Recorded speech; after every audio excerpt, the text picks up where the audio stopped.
One day I was in, I don't know, maybe eighth grade or maybe I was in high school. I don't know, but I was in the living room watching Beretta, and my father came home, and he was like, "Where's your mother? Is she home?" And I was like, "She's home, but she's been so quiet. I think she's been in her room for like 2 hours in the bedroom."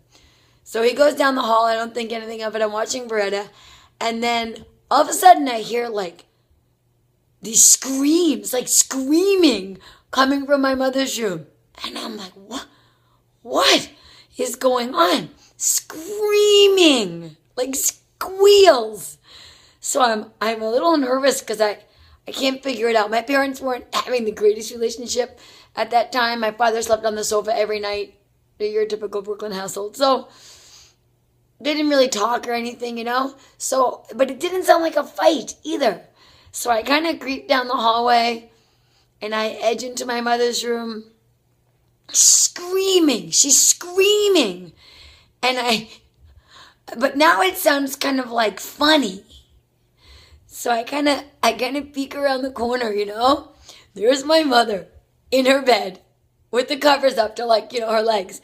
And she is screaming, "No! No, Eddie, no!" to my father. And my father is straddling my mother. He's fully dressed. I mean, these two people didn't even hold hands. So now I'm like, what the heck? So he's straddling her, she's screaming, "No! No!" And he's going, "I know there's more. I know there's more." So finally, I see heaps of chocolate candy wrappers on the bed beside my mother. And my father is looking for the extra that she's got hidden somewhere because she had told the whole family that she was going on a diet and none of us could keep candy in the house. It turns out that she was in her room eating for the last 2 hours like chocolate or something. And she's screaming and she's laughing so hard that tears are pouring down her face. And my father's like, "There's more, I know there's more." So he's like pulling back the covers, she's holding on tight. He finally whips back the covers, wrappers everywhere. And then he goes into her drawer where like her "Why Your Child Doesn't Go to Church Anymore" books are, and things like what to do when your teenager stops listening to God, like whatever those books are that one would get. He opens that drawer and that's where the candy was.